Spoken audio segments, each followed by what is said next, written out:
Enfant du Christ, tu dois savoir une chose. Il n'y a plus de condamnation pour ceux qui sont en Jésus-Christ. Oui. Vous savez, dans Jean 3,16, on nous dit, car Dieu a tant aimé le monde qu'il a donné son Fils unique, afin que quiconque croit en lui ne périsse point, mais qu'il ait la vie éternelle. Dieu, en effet, n'a pas envoyé son Fils dans les mondes pour qu'il juge le monde, mais pour que le monde soit sauvé par lui. Celui qui croit en lui n'est point jugé, mais celui qui ne croit pas en lui est déjà jugé parce qu'il n'a pas cru au nom du Fils unique de Dieu. Aïe, aïe, aïe, aïe. Est-ce que tu comprends? Ça veut dire que toi qui crois en Jésus, tu n'es plus jugé. Oui, il n'y a plus de condamnation pour toi. Ne te mens pas, oh, moi. Non, non, il n'y a plus de condamnation. Quand tu as Christ en toi, tu es à son image, tu es dans sa nature, tu dois devenir comme Christ, tu dois lui ressembler parce que tu l'as reçu. Tu es mort avec lui sur la croix et ressuscité avec lui par le baptême. Ça veut dire que tu es né de nouveau parce que tu dois naître de nouveau. Vous savez, la parole encore nous dit, en fait, Jésus dit dans Jean 3, verset 3, on nous dit,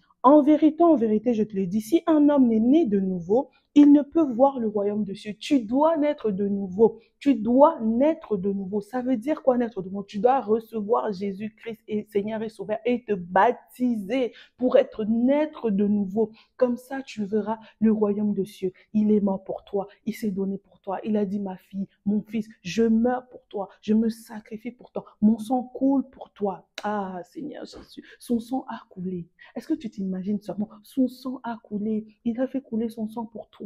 Il s'est dit, oui, je me laisse mourir pour toi. Je rentre dans le tombeau pour toi. 3 jours, je dors dans le tombeau pour toi, pour que toi, tu sois sauvé, pour qu'il n'y ait plus de condamnation dans ta vie. Ça veut dire qu'il n'y ait plus de réclamations dans ta vie. Dans le nom de Jésus, tout peut disparaître dans ta vie. Dans le nom de Jésus, les sorciers tombent dans ta vie. Dans le nom de Jésus, les réclamations et les liens familiales tombent dans ta vie. Je vous dis, c'est la vérité. Même si tu avais des liens, tu avais des réclamations qui te réclamaient. Mais à partir du moment où tu deviens l'enfant de Jésus-Christ, à partir du moment où tu as Jésus-Christ dans ta vie, tous ces liens par son nom vont tomber. Tous ces liens, les réclamations, par son nom, si tu pries, ça va tomber parce qu'il t'a donné, en fait, il t'a couronné. Il t'a donné cette puissance. Il t'a donné la force de marcher sur les serpents et les scorpions. Il t'a dit, tu as le pouvoir, je te le donne. Il te donne la puissance de marcher sur les serpents et le scorpion. Il t'a même dit, tu vas faire des prodiges plus que moi. Est-ce que vous savez tous les prodiges que Dieu a fait, les miracles que Jésus-Christ a fait? Mais il a dit, quand il va repartir,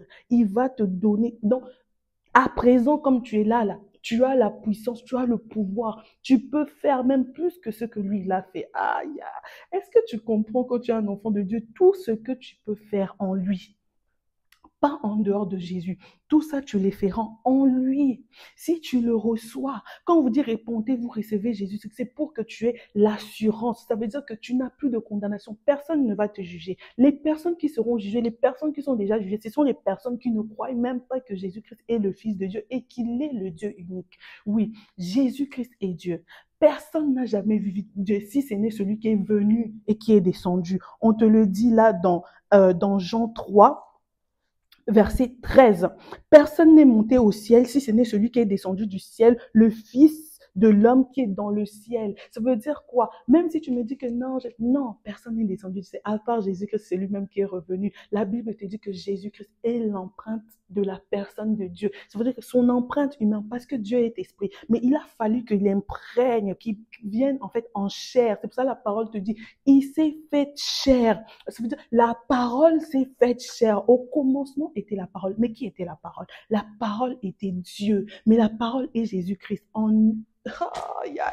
Je ne sais pas si tu es en train de me suivre ce que je suis en train de te dire. Au commencement était la parole. La parole était avec Dieu et la parole était Dieu. Jésus-Christ est la parole et la parole s'est faite chair. Elle a habité parmi nous. Elle a vécu avec nous. Nous l'avons contemplé. Nous l'avons touché. Ça veut dire que ce Dieu-là, nous l'avons touché. On a été avec lui. Il était là. Ça veut dire que, comme dans Hébreu, on nous dit, en fait, il est venu. Il s'est revêtu pour qu'il comprenne. En fait, Jésus-Christ est venu pour nous racheter dans notre nature, dans la nature de l'homme.